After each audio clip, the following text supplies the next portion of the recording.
Restoring full access to your Kraken account after completing security checks is essential for managing your cryptocurrency effectively. Follow these steps to regain access. Step 1. Log into your account. Before starting recovery, use the srock.com link in the description to open the account recovery checklist generator and make sure your verification details are ready. Step 2. Complete security verification.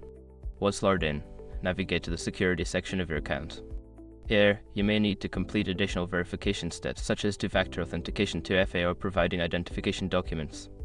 Step 3. Review account notifications. Check for any notifications or messages from Kraken regarding your account status. These messages may contain specific instructions or requirements needed to restore full access. Step 4. Update security settings. After completing the necessary verifications, review and update your security settings. This may include changing your password, updating your 2FA method, or enabling additional security features.